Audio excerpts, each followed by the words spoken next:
Pamucho, mechiachi amo heaven, our home. Addition we na yeba beyeno. I know very well say direction be free muabano. Many of you who are not in the country, you won't be able to do it. Etino say metre adieni we now nim say you are part of those who cannot do it because you are aware.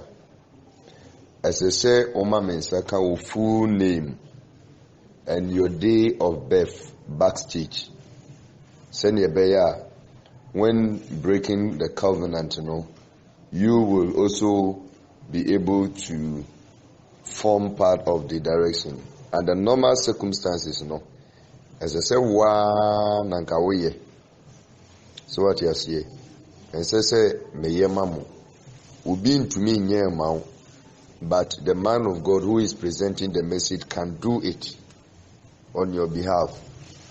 And if you know, say, you are outside the country and you won't be able to do it, or even you are in Ghana, but where you are, it will be tough for you to do it. Let me have your name, your full name, backstage, and I should as well have your day of birth. If it's a Wednesday born, Thursday born, Friday born, let me have it. And Sana Adisiano, Makulusu docket on it for this evening. Yami Israel. Memao akwaba edeba onim se eyeboni jumedi so. Heaven, our home. Umemfa asidama erade. Isan se itumi ni na hoden no edoso. Eboro obonefo ne die ne so. Ninkunimdiem ena yenso yade ye ho. Nti anopei yebeka se erade asida ayeyi enkamfo enkanidin. Adisua we no ayebeye no ahumoni no ani abre pa binim ne meka yichire ahodo amenya ede afa ho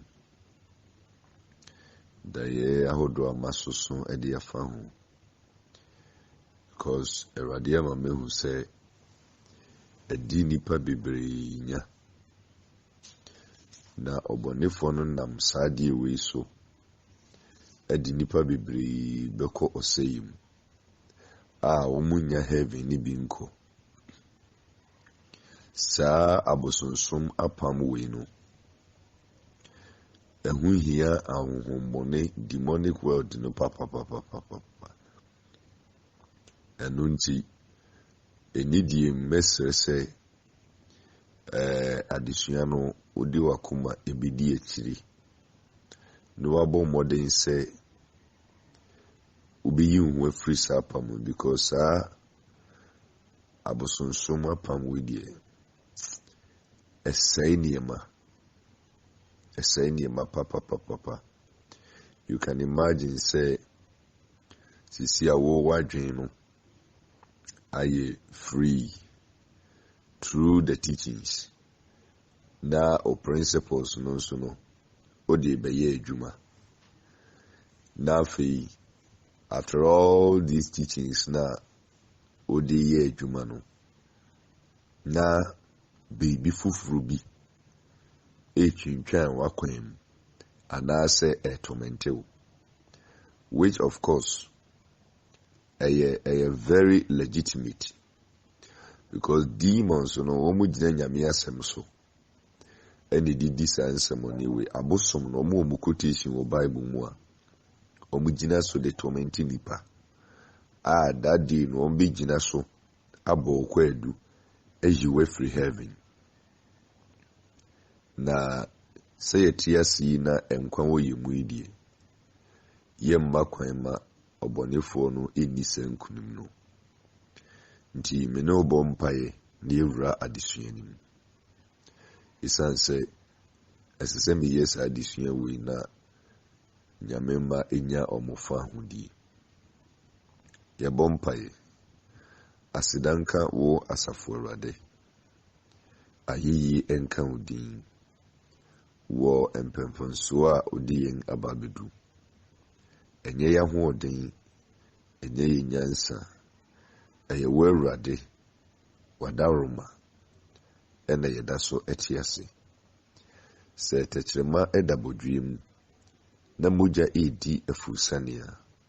Deɛ ka ne sɛ yɛda wase. Yɛnkwa yikura mu no owura yɛda wase. Enipa bebree na ɛnɛ yi wantumi ansɔre ama ateasefoɔ mu. Ebinom koraa tena aka mu konya akwanhyia. Ebinom akɔ akɔdidi dɛm. Yɛka sɛ yɛde obi ato hospital mpa so a adɔktafoɔ ɛbɛpaapae no. Saa nneɛma wei nyinaa bi ama yɛn so. Sɛ mpo ebi baa yɛn so a wɔama na anye yɛn nkwa ɛmfiri yɛn nsa. Ɛno nti owura yɛda wase. Aduane a yɛdie, nsu a yɛnom, mframa a yɛhome, baabi a yɛda, ntade a yɛhyɛ, ɛma a wode adom yɛn, adwuma a yɛyɛ, akwanya kɛseɛ, even on this platform a wode ama yɛn, sɛ yɛnsiesie yɛn kra no, na wɔnya baabi papa atena, ɔbrɛ a yɛbrɛ wɔ wiase wei akyiri no, owura ɛsom yɛbɔ papa, deɛ ka ne sɛ yɛda wase. Ɛdɔ yi mu no, fa yɛn mfomso ne yɛn mmarato nyinaa firi yɛn, na fa wo mogya no edware yɛn. Adeɛ biara ɛnam yɛano so, yɛni, all the 5 senses, anaa yɛnam yɛ nipadua so, yɛnam yɛ adwene so, ayɛ ne tosi wɔ w'anim no. Awurade yɛ honam ne mogya, ɛyɛ wo ɛna yɛ mmerɛ yɛ mu no wobɛhyɛ yɛn den. Ɛyɛ wo ɛne ahwe aseɛ mu no wobɛpagya yɛn. Ɛno nti anɔpa yi, fa yɛn mfomso ne yɛn mmarato nyinaa firi yɛn. Na tew yɛn ho firi nneɛma a ɛho ntie nyinaa ho.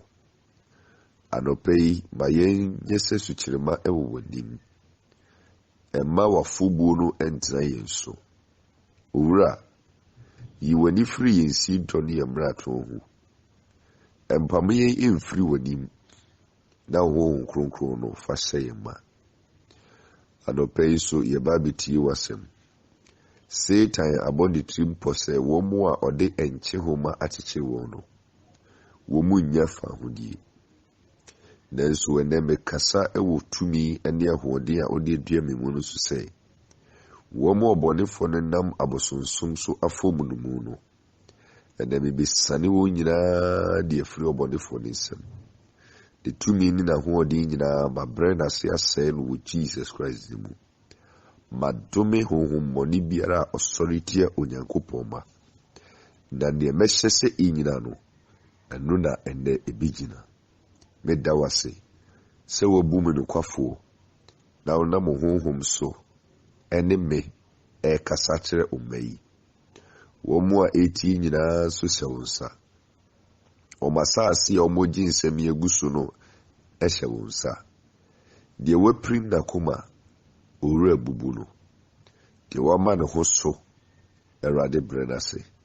Sɛnea ɛbɛyɛ a nsɛm yi bɛtumi agu asase pa so, na watumi de anante abɔbra. Meda wase sɛ waba bɛdi yɛn ho afofie, na yɛba bɛtie nsɛmpa a ɛde ɔgyeɛ ɛbɛbrɛ yɛn kra, ɛde ɔgyeɛ ɛbɛma nipadua, na yɛn honhom no ɛho asɛpɛ no, wɔ Yesu Kristo din mu nti. Amen. Sɛ yɛka abosonsom a, honhom no, abosonsom yɛde a ɛhu, na nsunsuansoɔ a ɛfiri mu ba no ɛdɔɔso. Adesua wei mema ne nwa, because ɛyɛ adeɛ ketewa bi na mepɛ sɛ mekyerɛw ɛwɔ mu. Abosonsom deɛ yɛn nyinaa nim sɛ ɛnyɛ deda, but mepɛ sɛ mekyerɛw sɛ sɛ wobɛyɛ born again, wobɛgye Yesu Kristo di wie a, enema bi o wa esese Awurade fa ne nkrofo so yi wo free ansa na wa ye free. Enipa bebree dwen sɛ di hia ne sɛ obegye Yesu Kristo adi. Oye saa de na wawie. If you believe in Jesus Christ, that is it. You are a new creature. All things are past. All things have become new. Those people now, they don't know their left from their right. Yesu wunu be wuyeno. Obeji okra nenkwa. Odi muja ene beji okra nenkwa. Ba ansana Yesu bebano. Your predecessors, your forefathers, yena nanom, womo di yen koto apam bim. Tise obeye born again as apam ne muncha because the word of God. Inti esese wunu say, aboson som nankasa no, hunhumu no, ihu. Enunti onyo Nyankopon de ka ne mmara no ho. So she mmara hodo a dem mmara nsem du na Nyame de man no a. Didi kan enya Nyame fufuro bi nka me ho. Ukunya Nyame fufuro bi ka ho a. Asotwe no eka wo nko a oso. Mame jampo number 2 na memra number 3. Emo Awurade Onyankopon di basabasa. Na ubia obo Awurade ni Nyankopon di basabasa. Omfa ne ho totroto na se Nyame be punish no. That you don't have the right to mention the name of God and you do. The basa disua ni so a obi hunu. Die toso 9. Kai homeda na ye ne kronkron. It is how him ransom do na the first 4 no related to Nyame, onipa ni Nyame. And the last 6 no related to onipa ne onipa entem. Na de ye onipa ni Nyankopon entem no. De ye number 2 no enye ohuni bi ana obusum bi enkoto no na ensore no. Onyankopon kato aso say if se miera de bi Nyankopon ni nkuntwi a metua agyanom bone so ka entieba abosonsom ne dia e de generational curse ene beto ho ti abosonsom no obia o forefathers ifie bia na busua bia abosonsom apie mu no esese ohun se ekura generational curse up to the 4th generation. Pawate nkomona say it is very serious. Ubi wo wa ni fi bosom wo ho ebi kura make ono ankasa no onyi no hu se bosom wo fi ho a bosom fi okọ ho nom abosom nuani odibi enema ekeka ho sa ne manyina ofam ene ye ono se waba be ye born again die there is nothing there oboa nyame asem na da ho no se Nyankopon nipa bi ammoa wo ama wantiase a you made lots of mistake. Me catch you say abosom no ebedi wachi. Wo mo be say wo niema. Wan hwi ya da wo be won because of abosom ninti no unyankwa. It is a Yesu be we na apamboni bia etu betwa without anything na ye ya. Ena nanka Nyame asem nya nokre because asem no eda ho no sa woti a esese uye bibi efa asem no ho.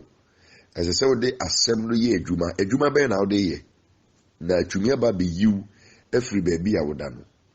It is a Yesu aba be wu na ne moja no wahwie gudi a ede na adenti ene obi ti ason dem a akom honhom tumi si ni so.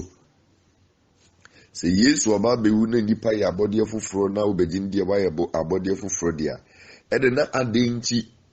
How do you explain the fact say obi ti ason dem esuna ni fi nkunya ene edi nya a onu egya boni a wote ason dem a wo botini ne abrabo esuna ni fi nkunya edi no nya.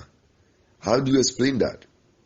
It is obi beji Yesu dia na enka ho enche homa obonefo no de chechire ofri tete true ye nananom forefathers de no esese wo bo modern se wo no obegye ho afri ho Se wan hunu na wan de wo ho emfiri mu a onkwaji bebo da no Yesu bebusa se adenti na bosom na di wachi aba beduru ha nti wo ka me ho anase wo ka wo ho. They will stand on the word of God and take you out of the kingdom. But what in common say? Iti abosonsum no ewo generational consequences. I want to aso bebre. Womu benya eso asotwe.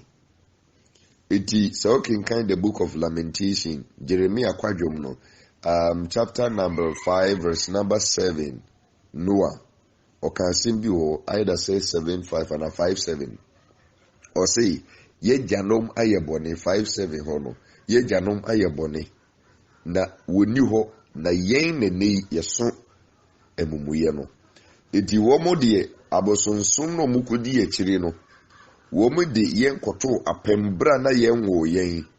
Ebi kura wo na okudi bosom na chi no. Na ye modi kura se ye ba be wo maame ana wo papa. At the end of the day no, saadie no ye yentidedededede na apam da so da ho. Uchu mutai eda ho. Aji die utie misisi a ebia another true man of God. Afa onyame nchire te se ne me ba be chire so na wa breaking away from that family idol no. Aji obi a utie me no wenya that kind of teaching. Ama nyame a chire nipa no ne ye. Enti saadie asapam no da so da ho a ebidi wachi. Iti eneno erade befa me so akyerekyere eyi se ehuntasem ketua we nadi na wafa so edi age okrankwa onipa bia odi bosumachi ana okoso bosom ana nedi kanfo through family line no ekodi abosonsumachi no eye moja apam enomo ye me ba bebiem ama wati asiye na medjuma ne se me di nipa ebeko heaven enti saa pam no esese erade fa me so etitim e break free ho na wo watumi anya kwan akọ heaven ni bi enti saa ne o yi nyina no at the end of the day no ebeye kwa enna mo wani mre heaven no esese utumi hunu se ewo ho. Cause obi wo a odinano na eka se nye heaven no a enuanom anka enne ya menu ka se ka meni ha heaven inti ena every day you hear me speak, every day you hear me teach, because I'm preparing you to be part of the kingdom, and there is a standard that we ought to meet. When meet is a standard no, you'll be taken out. My job is simply to take you to heaven. But enye easy. So what they say, heaven kono enye easy kra. The entire enye easy they say. Obonsam enso mpese nipa ebi uraho. It is a share Yesu asemu okan ya. O say enipa no bebre na mafre wom. Nenso kakra bi ena meje wom. Kakrebi enamenya. Many are called, few are chosen. Esese wodwe asem no ho. Ade nti ne nipa bebre na Yesu afre wom. Nenso eye nipa kakrebi no benya wom. Ade nti ya. Na chese eniema ebeyi nipa free heaven no edoso. Enuanom it is saadi we no edaso chechirewa unyankwa. Jesus did not come to abolish the Old Testament. And komo ameni obedi apamda denim de wo nipa bebre sori ya Yesu abewu nintino nim de bi wo a ehu hia se onipa nsa beka na watumi ade ne ho no Yesu abewu ntino na otewo se Yesu abewu. Se Yesu abewu na ensese wo ye bibia fa Nyankopon asem na deda ho no de nka Yesu bewu ye no kesese otam nipa free asase so no de ne ko heaven street a wonye hwe adenji na Yesu abewu so se botene ne abrabo so what you see adenji na Yesu abewu enso no si di na asem so wabewu di ya se wo ye treni ni en wabewu amaye enti kase say we have to be catapulted to heaven. It is will be equity apamdada no. I'm telling you, say you won't go to heaven because apamdada no. Yesu won sem no choro wo choro ye. Ade bi wa pam da mu nyina Yesu ho asɛm no mo kyerɛ. Ba wonnimu a obetena se abosi hehe aka say we are the New Testament, we are in Greece. Say Jimmy sem no a asofo binum grace preachers near the idea they call about no. Grace doesn't save man. Grace came to open doors so that you will be saved.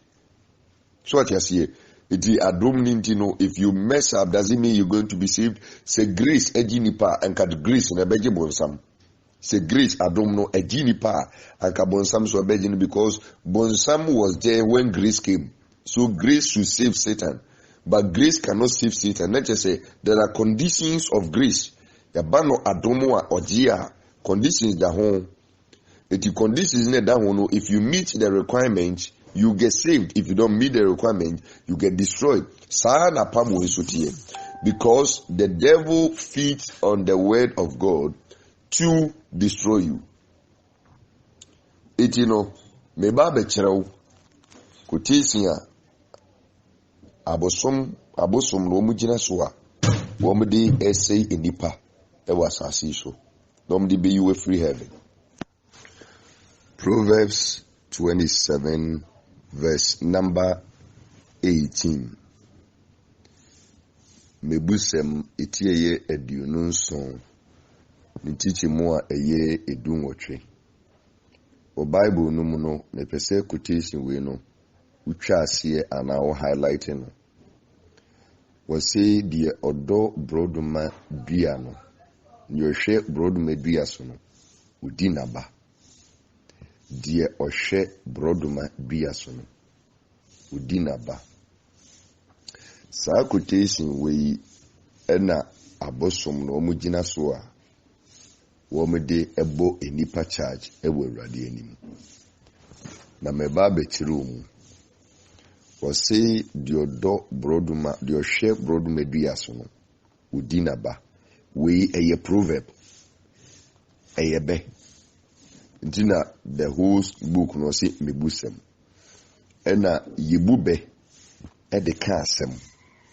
Ti se opese okan di bi na de no mpese obeko straight na webube e de akasa asem no. Iti asem we the ohwe brodu medua so no odi na aba e ya bebu ni opakire ni se so bi kofa anka akutuyu na obidua na ohwe kutu ni suwa na kutu ni nyini na akutu no so aba di ode anka ni bisi ho no di ohwe anka ne so no eso aba obitumi ati aduaba ni bi edi ana wakofa kubi na odi abesi ho na wona wahwe kube ni so ama kube na so na ayiya kese se wo utumi se wo yeden odi kube no ebi enti se obi ekudi bosumachi a sa quotation we ena demons no the demonic world no wo mu gina so edi bo nipa charge e wo Awurade anim. Sa quotation we ena wo mu gina so edi yi nipa free heaven. If it's a quotation we no it gives them spiritual authority over you. Eyi nyame asem a nyame ye ho hwia enye because ono ne kan. So what you see it no demons no abosom no ebegine nyame en maka chen say wo na wo kan say di ohwe brodo madua so no odi na aba so obi hwe obi su na nipa nyi a na nipa no bewo a ade a wo pe na otumi gye efiri nipa no ho. It you have no authority. Na me bebie sa semum de akere. It is called the demonic world. Very powerful demons omi ye powerful a omo ho den pa no. They quote the word of God. No mujina so edidi semone. Because they know say oma amfa nyame asem no amfa ni semone no a enye eti everything they do is based on the word of God. Eti mo no mubedi Awurade achi no. The word of God na da ho no man tie ase. But demons need they know what your father has written down. Omu nim ne unyankopon atwera to ho. It is a ufa asem no na ubusua no mo gina that same asem no so e de asewo e mo adwaman no wakobo adwaman It is a Jamana Okoboy, no Muso Babikuti, O Papa Catcher say a Mojamai, therefore, and then you are a prisoner of Betchew. Nyamijiwa Enye. It is will be Bunyankopan Samso, na Emrano Reno, and a demons Nensa Kanwa. The word of God cannot save you. This statement, take note. Me say, so be bu asem na watwela to wono so. Asem na nkese se ejewo. But we bu asem no so, we ni asem no so. The moment I won ni asem no so we bu so no. Say demons nesa kanwa. The word of God cannot save you. Entumi nji ubi sa asem kro na entumi nyi ubi. It is a maybe chere e de fa ho na onsa kanim de no a. Esese wo hunu say, esese nyame kire ubi bi fufura wo beye eno ne frɛ no onyankopɔn na kwanchere. Enti akwankyerɛ ne wo ho ema bra wabu nyame asɛm so ne demons ne nsa kan na wontumi nyina asɛm ne so nyew because the same word no a ɛsɛ nkogina so gyew no ɛno na demons ne gina so de wo kwadu. It is very powerful demons, they don't accuse you without the word of God. They will always use the word of God to accuse you. It will be a obakudi busumeti biano quotation where it gives them the spiritual authority. So what you see in the spiritual world, say they don't just do anything anyhow. Nyankopon asem say without the word nothing can be done. One kwati asem na nye bibia wo ye na asase so. It is adiebi ekoso with the demonic world based on the word of God. It is Satan okotu Bible pa. Also ni Jesus say no okotu no. He uses the word of God to work. Or the nyame asem de ye adwuma ba wo betina asase so no. Wan fa nyame asem na nye adwuma. It is demons in second wa on Bible you useless. You won't be able to stand them because the same word na nkese say boa no na wo wakọ akobuso. It is they will use that same word against you.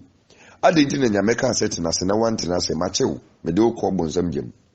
Nyame ntumi nye ne hwe. Oje ufiri ne nsem a enyi. It is Yesu nim saa de wi nti no ka se bebre na ma from ne so kakra bi. It is say heaven akwantu na opese won me kode a. Ena na mu wani na ho ne hunu say nyame asem ne da ho ne yemu so emfa ye ho ni. Se edikanfo na kwakodi busumachi. No ma ye sa moja pam no edi ato no. Hwe. It's in the Satan no. 2 Corinthians chapter number 2 verse 11. Paul say, Yam Satan ni ye mim, yama Satan any ye mim, yamanensi si yamananye yambonibi, because we know his mind. You have to know the mind of the devil. As I say, know his mind. Don't have his mind. When it comes to having the mind, or say, let the mind of Christ be in you. Philippians 2 verse 5. It is yes, or say, maybe it's now, but obonifoni, or see, who not gene. It is a one way who say it again. Now near Radina Moa Obebre. It is not Jano Baku Kranini, Sakotation we. Na, as I say, who say, Unipe Bia Obakudi Aboson Sumachino, a Yemoja Pam, and I'll do Wakakotum. Maybe true. Ebra onana ana wona na eko obosom so no ti asem ni yi obie ni wa okobosom so a enye na busua enti ena okopemwa enti ono de no ho kohye bosom ni nsa na waboa no no wahwe ne ma ani na busuafo so na fene so a or the bosom na seda akwa no. But you can say abosonsom ni de you already know what it is. But apam ne woman no enam nyame pese o fami so breaki enti me nkwachiri bebre. Na okobosom ne so sa no a osinana me pisika me de me ho be hye wonsa hweme so ene me maso mame sabre ni enwo eti amoa kona nipa ne kwa akope ede afri abosom no hono na konfo na ka kire nse okay mame musa nananom mame musa nana eye nyame ne bosom no sumai no na wakaka sabi na waye niema bi na wasan na ti aba be ka kire onana ne se nana ati ase woso obeboa wo Nemo no kona kope akoko fitaa bra. Anase kofa udwan fitaa bra. Anase kofa aboa we bra. Na wakwa kofa naba. Iti una na kofa ne baye no. Eno de aboa no etwa wo nana etiri so. Emprenson 7 times. Ana emprensa. Eye 3 times ana 7 times. Wankone 3 rounds ha. Obekone 7 rounds. Ti odi twa ni tiri so empenso odi ye roundabout woni na pampem 3 times or 7 times no. Ena odi sikan to aboa ne mini no twa no di moja no so obosom no so. That day no ena wona na no. Oni bosom ne kwa apam. Say won hwe ne so ni fie satam ne yanwu ni fie awon to so a ebe nyina. Eti wo na wafire busu anim na ba no. Ebi a wo de wunnim. Ebi nso a wunnim. Na de wo nana ne ye wo ho no. Eye moja pamo a wo mo ye, eye will e na waye. E na odi moja etim so. Eti abosom ne de saa will no kosie. Eti free saa bre no wo mo na ebo a wo nana na ebi kura na onyaba. Ewom se bosom ntumi ma badie. But ehonom no koi enu onya aba. Ebi kura efio ne sika ni ho. Ene okoji sika. Ebi kura efio na aware ni ho. Ene ekoji aware. Na abosom no ade bi omoye no eye give and take. Eti ade a obeye ne se the moment obi ne bosom ba kopam no ode wo kra ene da ase. Ti asem ni although ewodi obefefri abusuanim ade bi wo ha obegie afri mo nsem as a family. Enti no so obi betom abusuanim sa no a wo no onana no na aye sa moja pam no de ato wo will no de ato ho. Eti anytime bi a bosom ne pese obowre fi ho no de opese wo ye no okokofa wo ye no no de akere se we no mo na ya wo maba no wo mo nana apam sei ana we sei no ne me yeye enunti eneme pese me je we aware ye betumi aware wo abusuani mama na yeye hunhum aware no efiri ho na eba. This is one of the reasons, the sources. Chebra me chere spiritual marriage no me ka kire mo say ifie bia abosonsum ewremu pen ana ifie bia obi akobosomso pen no bosom no betumi aware. You can get spiritual marriage from there. It is also that you say obi ne oda abosonsum etumi de saade ne yeden eba spiritual marriage etumi de ba. Eti no bosom no bo rafie ho a na nka wo de waba be ye born again. Iva do bi kura wo ha ye wo no abosonsum no wa meto se wo fie ho. So ati ase ni papa a ono kodi bosom na chi no ne nana ono kodi bosom na chi o de be wo ne papa no ne nana no kura wa meto no ena wo so waba be fa Kristo nti ye den na bosom ne tumi ba ebedi unya de tie ne se saa moja na o papa ana wo nana nde koya wo mutwegu bosom ne so no eno ne be yi seal. Sorry ase eno ne be yi seal e wo hunhum se mo no efri saa nana no na sefuo ba ni nyina no apam bi da ho a Yesu Kristo beto ye.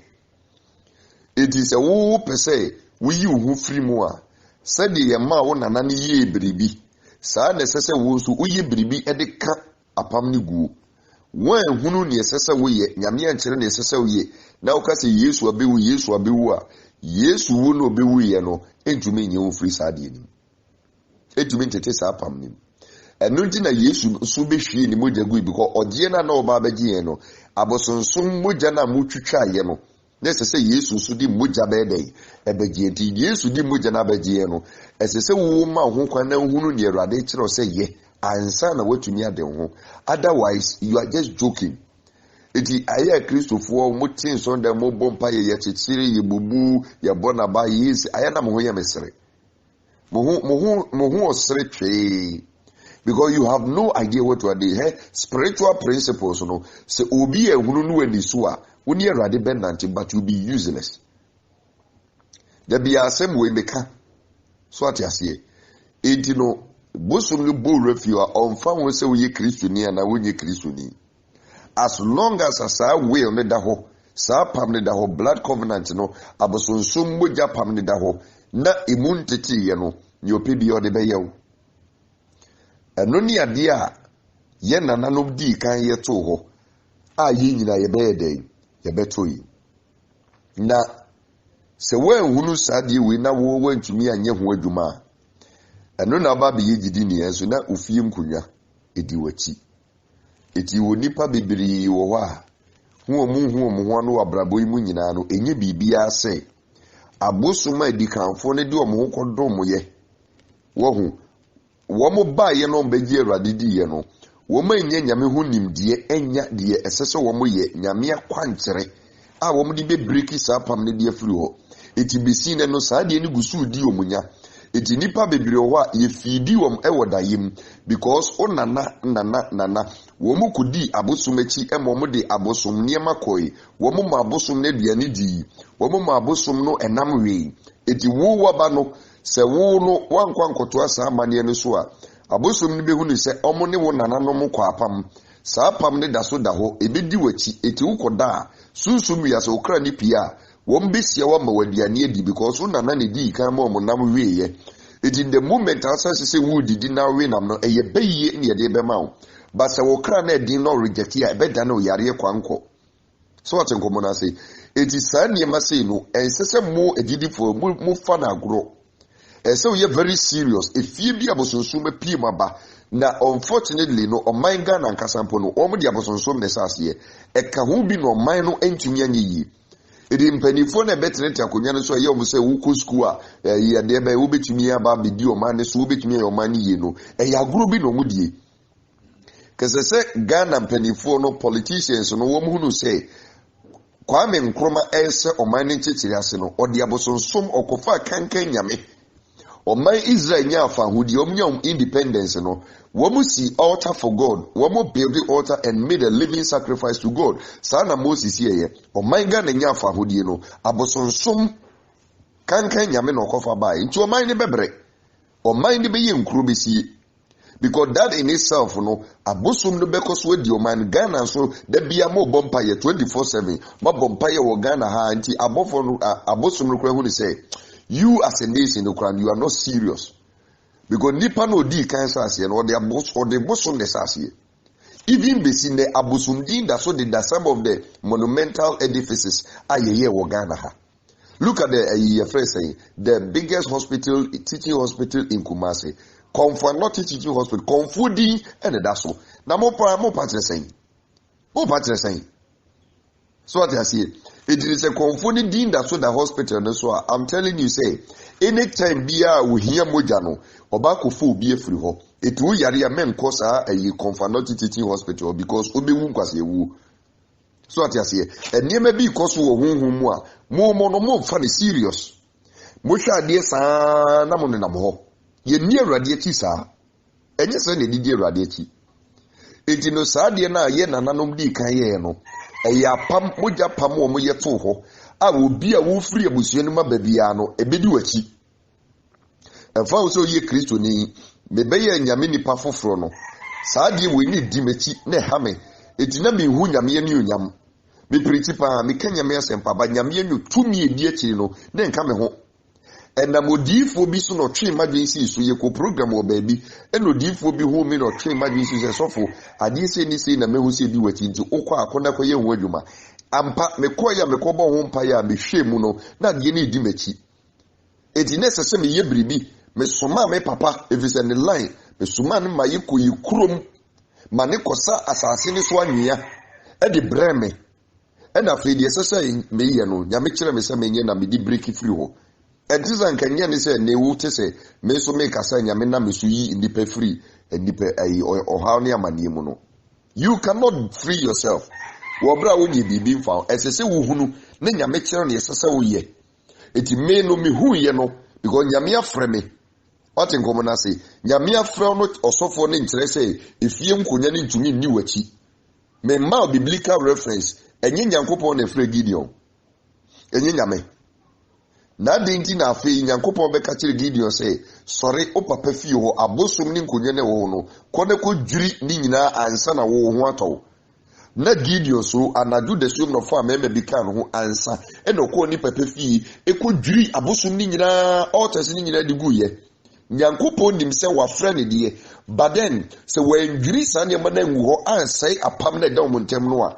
ontumi nya dwuma no edu de kasame ye sofo na saa de we de nyame afrɛ me nkwa de we ye frem so hwɛ nyame afrɛ we ye frem so tena ho na fa to baage enye saa na de ne tie wo mu gina saa asem we so etino anytime awo bebi wa no abɔ mpa ye se me fie abosom bosoma odi machi ni oje maware no ye mi sei me breki wo yosidi mu me breki wo yosidi mu embreki wunya ka me breki na ye se nyame nche na Lucifer kwa kugina ho no wakatire Nyankopɔn se wo na wo ka se ni ohwe brodo medua so no odi naba so obi hwe dua bi so ne enyina se so aba nipa no wo rai se odie se nipa we ni na wo mu ba me nche ne me bekɔ apam na me hwɛ won so ansa ne yebewo saa kwada we a wo bompa ye no ne maame ya na ne papa na wo mo so ba bewo saa kwada we eti from that time ni tene no eye me na me wo mo sutuni eti saa ware na obo ho mpa ye no me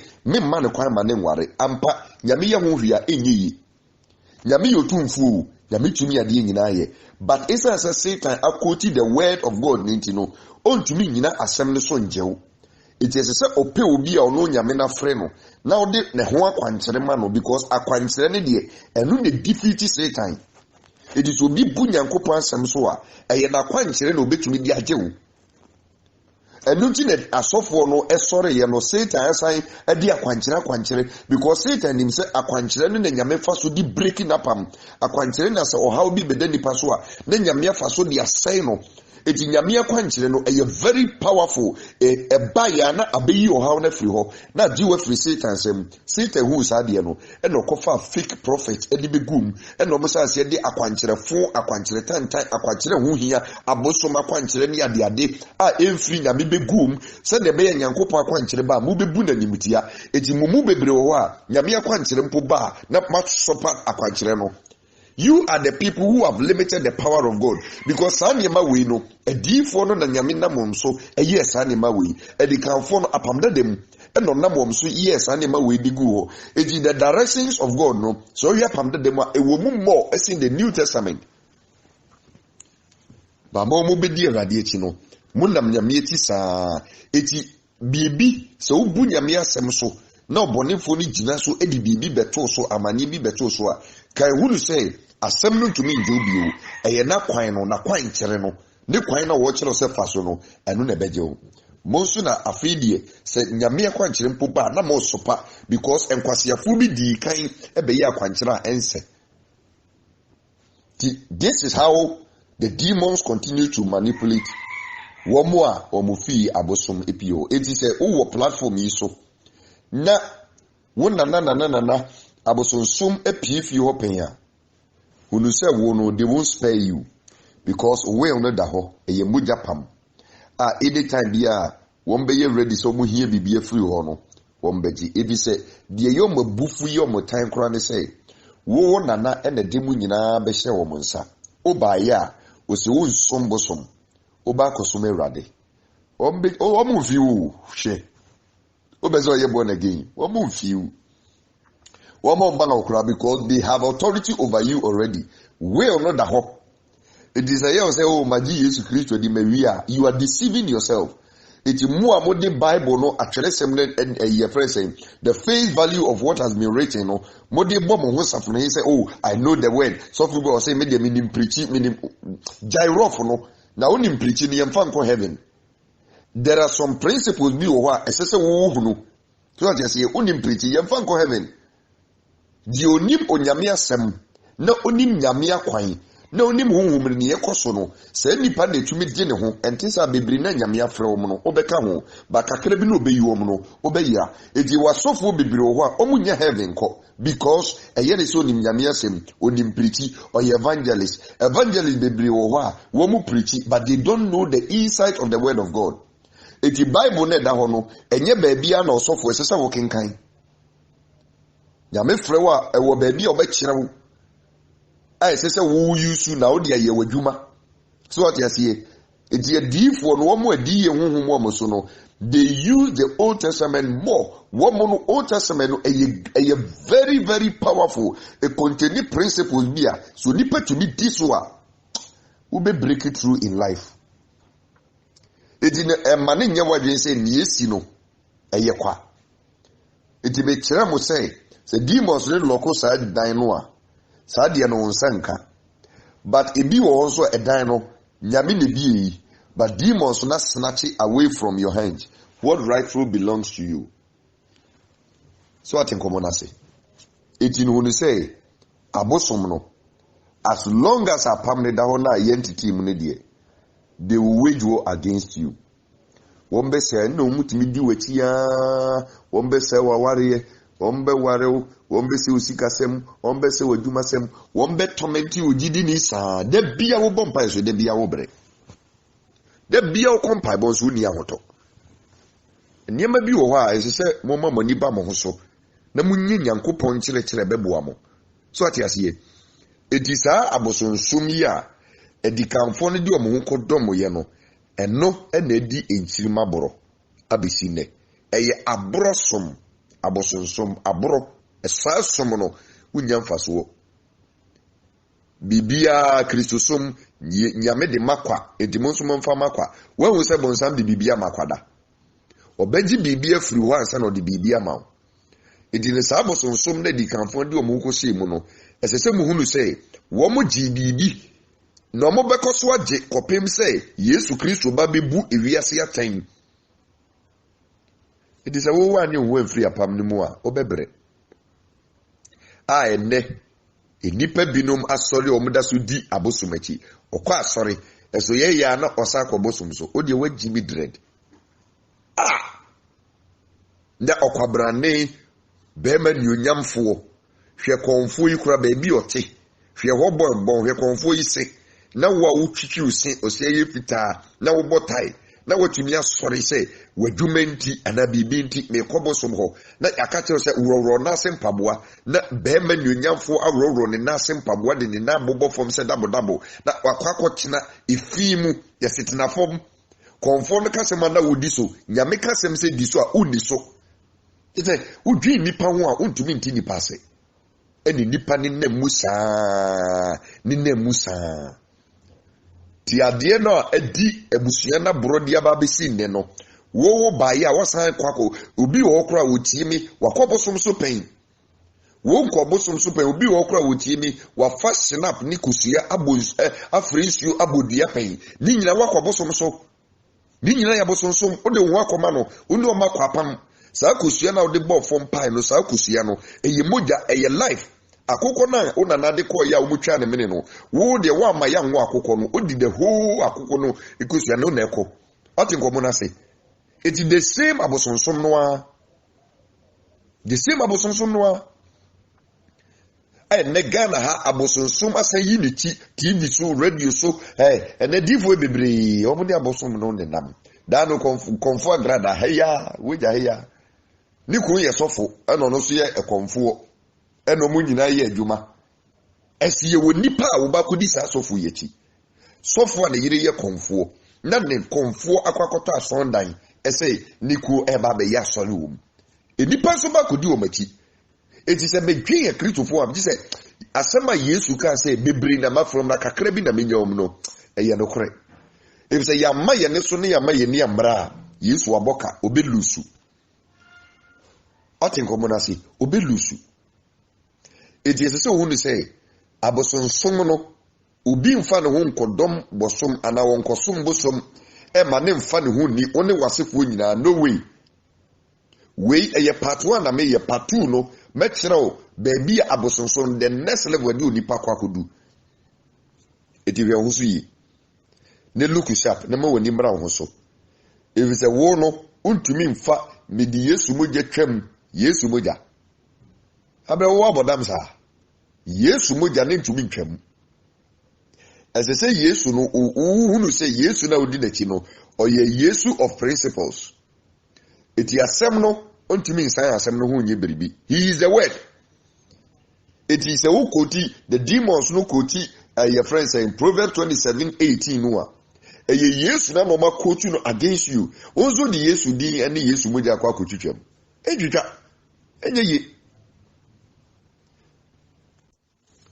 mekire wade Jude chapter number 1 Jude ye 1 chapter verse 9 Jude 1 verse 9 Etifia semne kasa de afa akyerɛkyerɛfoɔ atrofoɔ ho tio akyerɛkyerɛfoɔ atrofoɔ. That is the headline there. Na ɔsaseɛ no na ɔka sɛ sabre na Yesu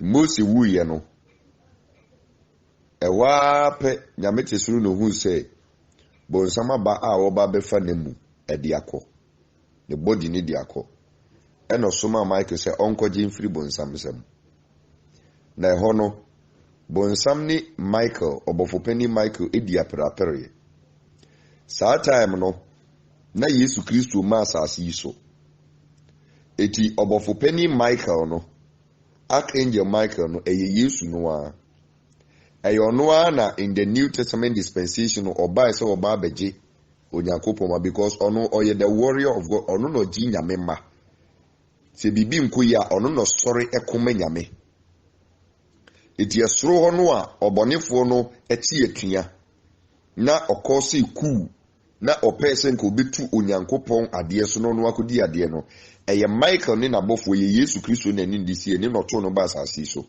ɛna asase so ɔde nipa san akɔto wɔ sɛ yim ɛna Yesu no Michael no a ɔba on this earth as Yesu as Jesus Christ so what you say ɛna ɔbɛgye nti yɛ ka Michael ɛne Yesu na they are of the same kind.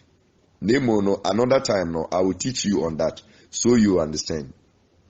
Eti Nyankopɔn te so anu hu sɛ bonsam kɔ akɔfa Mose de nakɔ ɛna soma Michael sɛ ɔnkɔnkɔgye Mose firi na ɔbaayɛ no ɔmo di aperapere akasakasa kɔ ɔmo ntam debate argument bi kɔ so ɔmo ntam eti no bonsam sɛ memma kwan ɛma womfa Mose ɛnkɔ heaven because ɔyɛ media na yɛnhwɛ deɛ Mose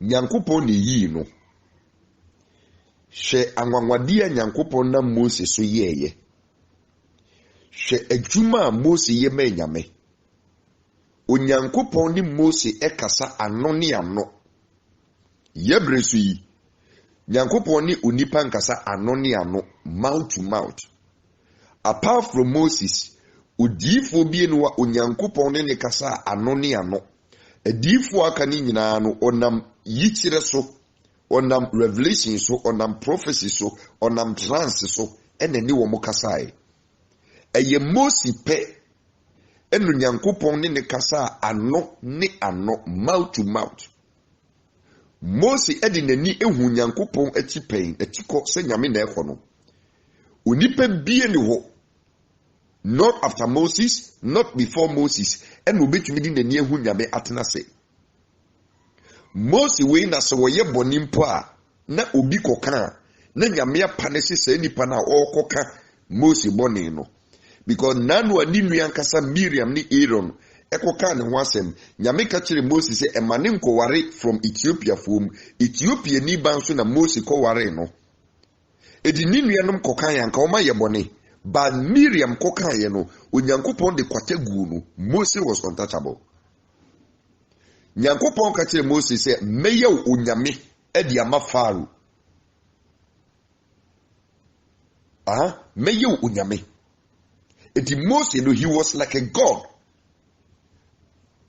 Mose we di poma ɛkyerɛ ɛpokɔkɔ so ne mu abae ne kwa bedem wɔde ne poma no ɛbɔ na mu na dani mogya wɔde poma kyerɛ ɛbotan so na ensuo nem tatatatata die Nyankopɔn na Mose su yi Israel fo nyina nim sɛ Mose nya nkwa obi anim sɛ Mose de heaven wɔ dem street afei Mose wuya na ɔbonsam aba bɛka sɛ ɛyɛ ne dia na kyerɛ sɛ Nyankopɔn firi Mose no bonsam gyaa no Lucifer gyaa no ogyaa no Say nyame afre ko na koye adwuma no, but I have something against you. Me will be duty awo media frigim esekonem esemedrowem brand so na meyi. Eti Mose yi nyame adwuma ni nyina anuanom se na bibi edi nachi. Eti oyi nyame nipa odifo ni nyina se na bibi di nachi. Eti se bibi na edi nachi no wewa da kopim da uwuye. Nyame ka chense ko Mount Horeb so. Because fa pomano kire bo no so na dia bom. Ke ko be pono so Mount Horeb so assassin de da ho no. Onko so me ma onko duru so ukuwu. Ti kona ku afei Mose ku wu ya. Se na bonsam ewu bibi tia no a ode bo ne cha se oye ne dia. Now King Jude 1 verse 9 no a. O say bonsam make quotation bi wo ho. Quotation quote ye no eye Proverbs 27 verse 18. O say de ohwe brodo madua so no odi naba. Na me ba be kire on yesi ye. Won say ye wu Mose no. Ne mrada ho say yinkum emema jiwfo ma no wo mu nyina. Because na enkofo no magicians ne entafo yifo ne enchanters ne wo mo ekeka ho no. O ma hwe ntakrama hu say onipa bi ba be sorry among the Jewish people no aba be save wo be deliver them from the hands of Pharaohs. So what you say? Eti no wo mo shemra say yinku wom ema nkwada ni nyina say ne be ya that particular child no and ye kun nkwada ni nyina de a onu so be wubi. But the Awurade be ye no Mose no Nyankopon nim no firi ni na yem.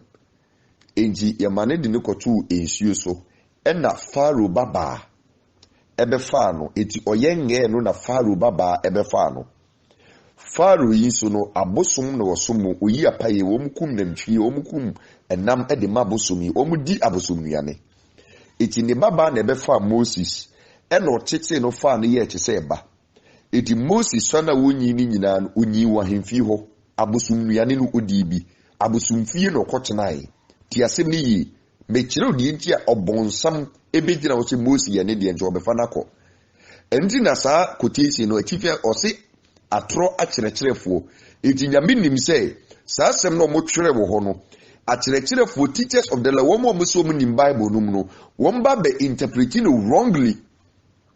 Edi sɛ nye nne na meyi sɛ hu ntasɛm we di akyerɛwa obi ba be ka something different ontia se okenkan ontia se obeka something different. Eti no enkwen ma akyerɛkyerɛfo because wo mo kyerɛkyerɛ wrong no mo na betu yi we free heaven. Odifo de wo sen control na mo anyi ani a emfa hwema ugidi nso na mamu a emfa hwema ba obi a wo kyerɛkyerɛ wo de ugidi na enye no kora obekɔ bonsam gem. It is very dangerous. It ni esi wo ho no Satan wonim say Mose usano eye ohin baba Pharaoh baba ene befa no eno mo tete ne se ono akasa ne ba enti Pharaoh nim say ne baba no enya obabema. It is only wakura Mose betumi ababa eden ababa di ade.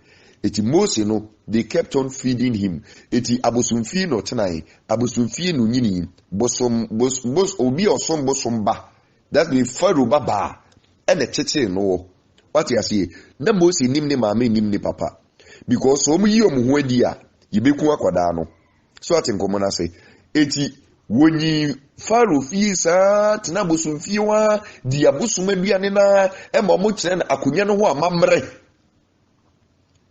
amamre ni nyira ye kire ni ko school ko sua amane ni amamre mi kai kro mu bu apaya Mose gina ho bi wie no so age so ye bo abosom ntwene a Mose gina ho bi sa ne mana Mose ye ni nyina wodi nyi ye no at the age of 40 ansa no Nyankopon ebe friend say wo onye Egyptian oye Jew ni na meyiwu se kona ko yimi man free enkwaso mu edi Awurade na Moses so eye directions bebre du ma man no sa directions akwankyera hodo na eba ye ni nyina no eye akwankyera na nyame de ba beje ne man afri nkwaso mu eti se nyame gi Israel afri nkwaso mu dia na tese oyi o mafri abosonsum mu nso so what you say edi abosonsum na Onyankopon yi o man na afri mu no nyame na Moses so ema o man na kwankyere bebre ema o mo ye sa kwankyere na o man ni ye no Moses anye bi eti ebra wo man no ene abosom no emu ntemo tete no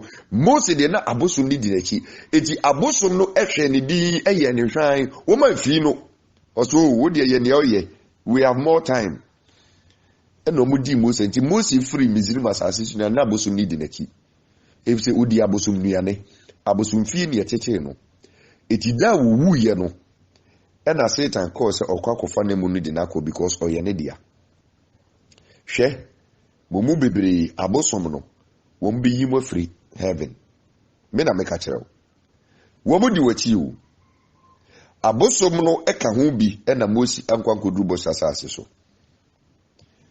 fa pomane kyerɛ so anye se nyame nyi bi da nyame aye bi da na Mose di akwakobom empempi no ewom se the people were giving Mose pressure but abosom na di n'akyi no a wo bo tormenti akoa no odifu eti bonsam ebebo charge wo say oyemedia adinti na obi agidi se Mose die owu a nyame beje no because your tin ni onini nipa nyame ne kasa no ano na adinti na bonsam be all among all the people no enkofo ndi omu you but amongst all the people no Mose die to be ben na bonsam wo kra so obeben no so what enkomo na say na ya abosom fie no okotena ye no abosom nuane no di ye no bogya no mutwitwa ye no abosonsom kunua no watom abosonsom apam no watom nyame ne nam edi bonsam ye no hwia enye ye but heaven ne die obeyi na free ho eti Michael who say Satan quote the word of God no man sure but all make you reference to the word of God through the Old Testament say eyewo mo na mo kan say your hwe brodo madua so no udinaba Mose yi so no me na mahwe ne so abosomfie no te madua ne wadia Pharaoh me na mehwe ne so the Pharaoh baba na kofa na me so mahwe Mose so ma na nyini eti no wasem ne say your hwe brodo madua so no onu no udinaba eti Mose onyawo dia the moment Lucifer a boss actually quoted the word of God see pe or see na obofo penny Michael see the buse obeka asemboni bi e de atia bonsam adinti na wantumi anka asemboni bi entia bonsam because bofo penny Michael and you know na to Satan free so dey shape from the coin to the bass as so it you know useless before the archangel Michael but adinti na Bible they say Michael and Siribusa Obeka assembly be entia bonsam because at that time no the archangel Michael him say near bonsam you're right bonsam you're right because okuti the word of God it in the Michael ye na say o say me di nyankopon di eka wonim etwi wonim Satan. It is a one fenyamia memu and no depend on the word of God and Moses in heaven. Because they heated argument pan the call so debate pan aprapri we can pan the call so a serious battle the call so over the body of Moses. So what you say? All because Moses abosumfie and the tete no abosumia ni lodi ye eye obi oso bosom the head so man ni nyini ye. It you know, the angel saw say Satan was right. It odinyamidi osi be di nyankopo twi di apo onyankopo di ka wonim. It nyame bemu di anete say we defeat the devil. It in this case, you know, the word of God cannot save you. Na most important, he di nyame oye ade most ye man nyame. Wo na ona na kra de be no ye man nyame. Wo na why no ken nyame asem je no. Anya hwekura se Moses dey to deliver the people from the land of Egypt. Now minor so dey nti na kwan so mu wuye. So ati ase eti Yesu dey wabewu. Waba beje nkwa, wabebo nkwaje kwan na to na wo waso dey na e ma nkọ heaven. Eti owo ni dey Yesu wabewu nti obewie na dwuma no ye ma ne din aburu din bia so. When say Moses so ya man Moses there will be no prophet like Moses. Odifo bi no ye kese say Moses. What in common say? Whether before or after Moses, ultimately yet say or no. I hate to say Solomon nyansa. Ubi ni obi hu nyansa say Solomon. eti hwede Mose ye manyame na hwede obonsem ye eti wo kura no na ebe no ya manyame wo kura ba asase su kura no akonfo asofo na wo kura wo da so di o machi na who are you eti the demons no abosom no they are just looking at you omo hwe okeke when we say wo no you have no authority. They have spiritual authority over you. You don't have any authority over them. You are like a small boy. O ya kwara ketu bi wo mani so. Sapam no ambreki a wonto. Ambreki a wonto. Asem no ni. Asem no ni o. Eno ni. Se wakosom bosom da wakobosom so penya. O nananom ne koya. Ese hunu se afidie no ayiw eti akase erade beden ebe sane wo eti erade be fa me so afia waba beti ase no tie se de mekan wante wo ho ase osi ne yesofo ka no enye nokore meboa me pa chawa kwanchere no memme ho enye bi da bi a yedu no eto da bi a I am a bit liberal. I told the beer because the beji were free heaven no many bre wo ho e ho na ye many brisem eti se wonim se onye ready so be call heaven dia fa ho adwen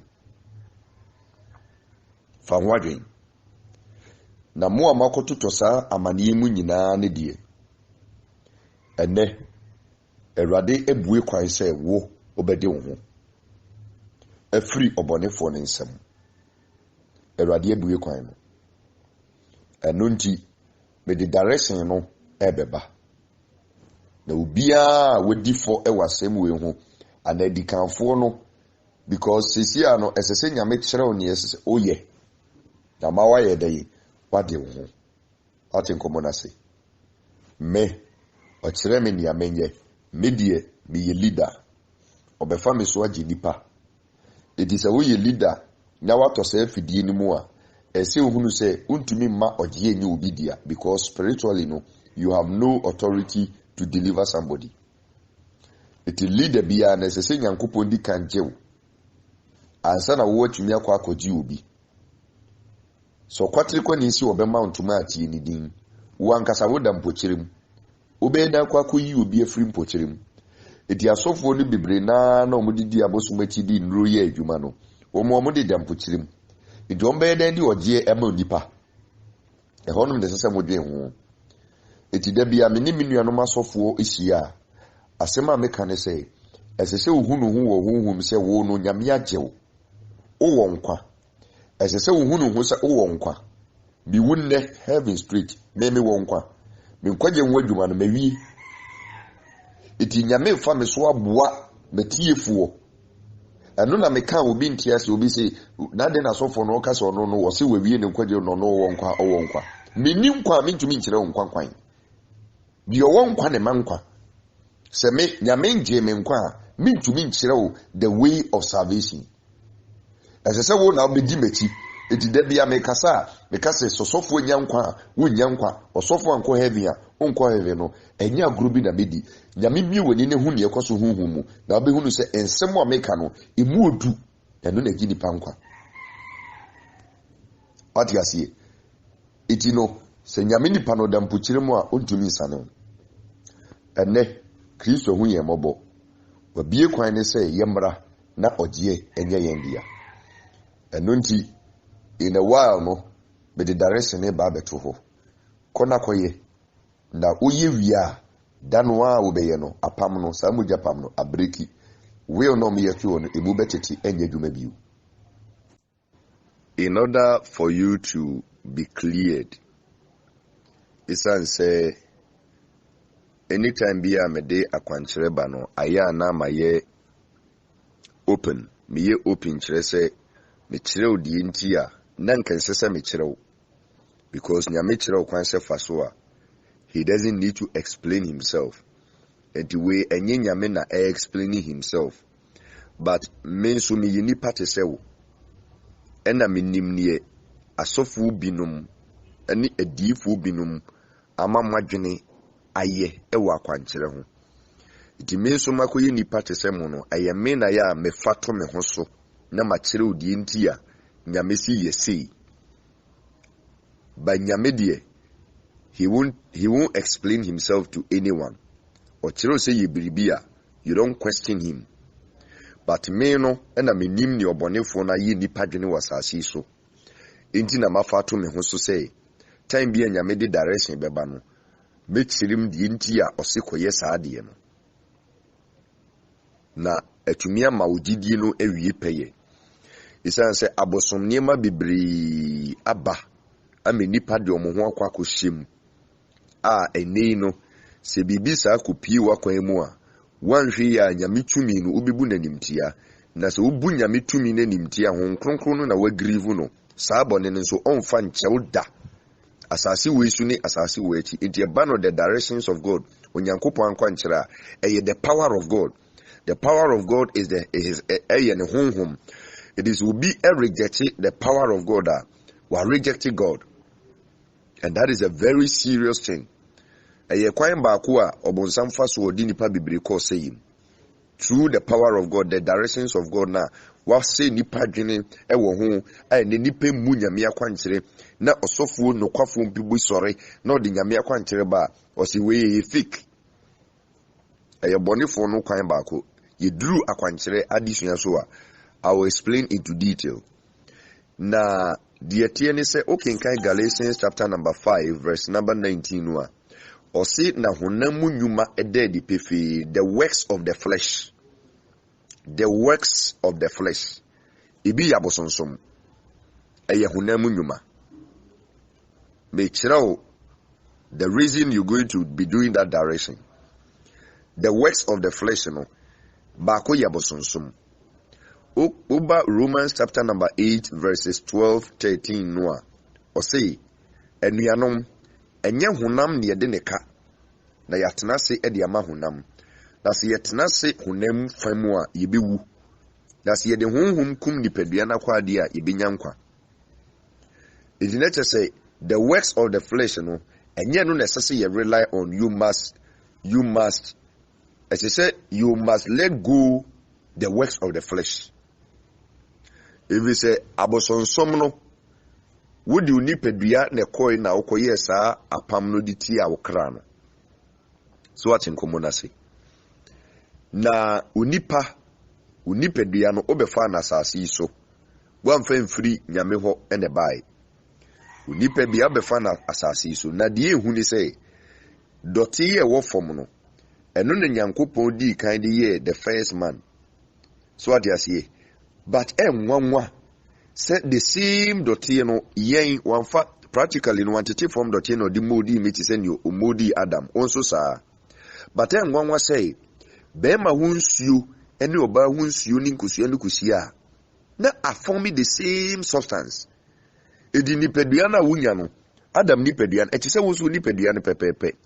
Enu na kyeresi nyame ni huhu na de tie ne say ufri form ne bai dotie no so no so bi pese oye okra no ho adwuma baabi na wamfa ade bi a eye dotie anya enyeyi it is obehwe a busum ade a busum pe na won konya ho eyi kuku because ye de dotie ene ye ene di eja abeki edisa kuku no eye so precious to akonfo obi owo bosomfie bia no kuku enakora calabash kuku enakora sani ma mienu we se ye ba creation no so a abode no so a wo beti niam bi ase but for the purpose of the direction no may be animu kakra eti kuku no eye dotie esese ye di ensuo ni haban bi gum na fei ye noa enam no na ye ma oduane bi adi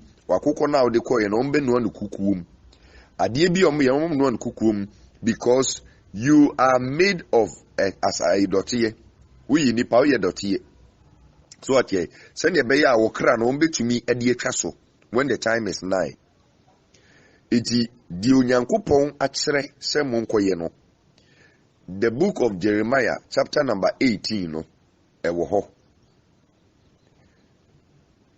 deɛ obɛyɛ nie oba kɔpɛ earthen pot ni bi krokrowa ɛntɔ kɛseɛ ketewa krokrowa kama saa koto bi na fa ɛnkyensuo brine ɛyɛ aboɔnkyen nyɛ anapuna aboɔnkyen no fa nsuo gu saa earthen pot no mu na fa paper ne twerɛ full name including your day of birth sɛ woyɛ kwaku anaa deɛ bɛn o twerɛ saa din no mede ka edin ho asɛm de akyerɛ m sɛ honhom mu no so obi pɛ sɛ ɔyɛ spiritual work na wanyusu real name a ɛnyɛ yie because o name no ɛyɛ edin a yɛde ama ɔkra no ɛti edin bi honhom ta akyiri ɛno nti na nyame ma Adam tumi sɛ ɔntoto abɔdeɛ no nyinaa din ne din a yɛde Adam de frɛ no ɛno na agyina hɔ abɛsi ne ɛti edin bi a yɛde bɛma obi honhom de akyiri ɛti edin a yɛde ma no including your day of birth no tumi de akyiri yɛnya sɛ edin no a spiritual work ni ntumi nye yi edi kɔ na kɔpɛ kukuo ɔnwemfo nsɛm kuruwa ketewa bi kokro ɛntɔ kɛseɛ tɔ kokro asa na fa nsuo gum na fa aboɔnkyen ni bi ebia 50 pesos na fa gum na twerɛ full name egu paper so na fa tum utwerɛ di ni wi a fa to ɛnkyensuo no mu okukuo no na pɛ baabi fasi eni nansa 3 days no ɛso enu hɔ na ebia paper no edi na utwerɛ aho spiritually no o hyɛ wo ho ɛnkyensuo ɛnkyene ɛwɔ the spiritual implication. I will not go there but nyame nim die nti ɔse yɛ saa na afei no sɛ wode tum na wode siwo na nansa no so a nansa no so no tinie paa ɛsɛ sɛ nansa no third day no esi okrada sɛ wo ɛna wo yɛ a ɛsɛ sɛ third day no esi wo krada memfa ne sɛ wo na wo yɛ wo kwakɔyɛ direction no but obi wɔ hɔ a oni Ghana obi wɔ hɔ a saa nneɛma yi ne nsa nka bi enti wontumi nyɛ nti na meka sɛ momfa mo din ane mo day of birth no nka ho enkosi ayi yɛfrɛ ne sɛn enkoto me backstage ɛma me eti me no ɛwɔ deɛ mɛyɛ ansa na ma yɛ akwankyerɛ no because mentumi nka sɛ metwɛn mu nyinaa mo deɛ no meyɛ no one na ma breaki no once me breaki apam no once so ati aseɛ eti no obi yɛ dwoada obi yɛ benada obi yɛ yawada obi yɛ kwasiada eti no mentumi nkotutu kuku for all the 7 days na me fancy wo bebre saa meto one pɛ because God is very powerful eti me wɔ nea mɛyɛ so that meyɛ no any day whether it is your day of birth or not e be breaki but wo no wo koye ne de ɛsɛ sɛ wo yɛ no wo krada that means the third day no ɛsɛ o third day no esi wo krada eti for instance me yɛ kwaku yɛ wo me yɛ Wednesday born edi sɛ me yɛ ɛsɛ me saka kuku na me di nsuo no gum adwuada so ati aseɛ eti adwuada no nsuo no gum me de me din na tum eti adwuada baako ɛbenada mienu ukuada the third day no na aso eti third day no bɛyɛ ukuada eti sɛ oyɛ ayi kwasia oyɛ kwasiada ɛsɛ odi tum efiada memeneda kwasiada na third day na so in that manner na watumi ayɛdan eti third day no so a third day no tini pa awia no miensa Ghana time 3 p.m. Ghana time na wama saa kuku no so ketwa na odi nsuo gu mu no nsuo na odi nsuo mu no make sure say ubehwie nsuo no ade agu ufie baabi a wote hwie nsuo no gu ho paper no emfa hwie nsuo no gu because paper no kra ebe ho hwie nsuo no gu ho uhwie gu ho na ɛhɔ yɛ cement a ehwie ngu so ɛsese egu asase ankasa so asase pa hwie gu so na twɛn ma nsuo no enwewe enyere mfi asase n'ani enonom kwa asase n'ase edi nsuo no ewewe kɔ asase n'ani a saa time na tere yabo na wo yiwu ewe kɔ asase n'ani eyere firi asase n'ani a afi saa kuku no na wa pɛ baabi a ɛyɛ valley bonhwa baabi a ɛyɛ valley baabi a slope kɔ down kakra na wakɔ akɔgyina hɔ within the 3 o'clock 4 p.m. time no ahu se epa ho 4 bosi kim untumi nye edi from 3 to 3:59 sa period no betumi aye ne kope baby a slope down valley ne fa kuku ketwa no eboho na endwa fa boho hard na endwa manindwa empaipai enketenkete the moment how the boho e bigwa say kim apam na breaki we ni direction Awurade di aba